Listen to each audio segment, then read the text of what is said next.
नमस्कार, मी आहे रिंकू आणि तुम्ही पाहत आहात नागपूर समय मराठी बुलेटिन। आजच्या विशेष बुलेटिनमध्ये आपलं मनपूर्वक स्वागत।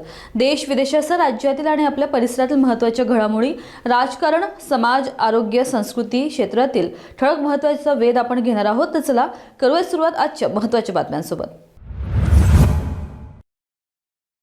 मोठ्या चॅनलची पत्रकार चित्रा त्रिपाठी आणि एक स्वतंत्र पत्रकार यांच्यात विवाद उभा राहिलेला आहे। हा सर्व प्रसंग आता व्हायरल व्हिडिओद्वारे समोर आलाय। एबीपी न्यूजच्या पत्रकार चित्रा त्रिपाठीला अल्पवयीन मुलीच्या व्हिडिओविषयी प्रश्न विचारल्यावर त्यांनी उत्तर देण्याऐवजी म्हटलं, एक झापड देईन। पत्रकाराने संयम ठेवत म्हटलं की आपण गुंडागर्दीवर उतरला आहात।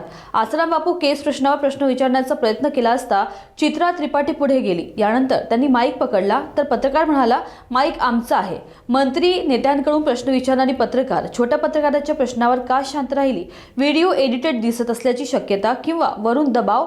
फैसला आता जनता करेल। असा प्रश्न चुकीचा होता की प्रतिक्रिया हे आता जनता ठरवेल।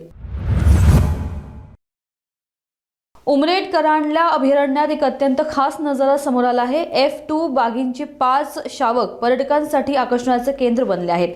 गोठणगाव गेट परिसरातील कृत्रिम जलकुंडाजवळ शावकांची मस्ती छायाचित्रकार संदीप गुजरच्या कॅमेऱ्यात कैद झाली आहे। एका शावकानं पाईप दाबून पाणी आपल्या भाऊ बहिणींना फेकत मजा केली। F2 वाघ आणि तिचे शावक अभयारण्याची ओळख बनले आहेत, ज्यामुळे पर्यटकांच्या संख्येत सतत वाढ होत आहे। अजय देवगन पुन्हा आपल्या 2020च्या superhit film Tanaji the unsung वॉरियरची कहाणी सादर करणार आहेत, पण यावेळी नव्या रूपात। अजय देवगन आणि निर्माता दानिश देवगन यांनी आपल्या लेन्स वॉल स्टुडिओ अंतर्गत बाल तानाजी फिल्म्सची घोषणा केली आहे। ही फिल्म 2020च्या ब्लॉकबस्टर तानाजी सारखीच असेल, पण यात AI तंत्रज्ञानाचा मोठा वापर करण्यात आलाय। अजय देवगनने सोशल मीडियावर फर्स्ट लुक शेअर करत सांगितले की ही फिल्म इतरांपेक्षा पूर्णपणे वेगळी असेल आणि भारतीय सिनेसृष्टीसाठी AIचा मोठा प्रयोग आहे।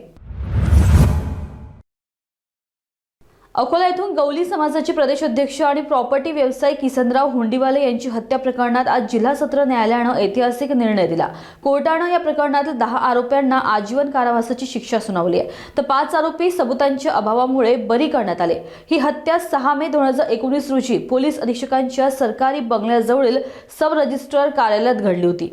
मुख्य आरोपींमध्ये अकोला येथील बीजेपीच्या पहिल्या मेयर सुमन गावंडे यांच्या कुटुंबातील सदस्य देखील होते। सरकारी बाजूने विशेष सरकारी वकील उज्ज्वल निकम यांनी पैरवी केली आणि निर्णयाच्या वेळी कोर्टात उपस्थित होते। आग्रा येथील रामलीला मैदानातून एक ऐतिहासिक संदेश समोर आला आहे। नगीना लोकसभा मतदारसंघाचे सांसद चंद्रशेखर आझाद यांनी एक व्हिडिओ जारी करत सांगितले की 25 जानेवारी 2026 रोजी आग्रा येथे संविधानिक अधिकार बचाव भाईचारा बनाव महारॅली होईल। त्यांनी म्हटलंय की हा फक्त कार्यक्रम नाही, तर इतिहासाशी जोडलेला एक क्षण आहे, कारण याच मैदानातून 1956 मध्ये भारतरत्न डॉक्टर बाबासाहेब आंबेडकर यांनी देशाला संबोधित केले होते। चंद्रशेखर आझाद म्हणाले, बाबासाहेबांचे अनुयायी म्हणून या ऐतिहासिक स्थळी मी संविधान आणि भाईचाऱ्याचा संदेश देणार आहे। आजच्या बातम्यांमध्ये एवढंच। आणखी ताज्या व विश्वासार्ह घडामोडींसाठी बघत राहा नागपूर समय। पुन्हा भेटू लवकरच, तोपर्यंत बघत राहा नागपूर समय। धन्यवाद।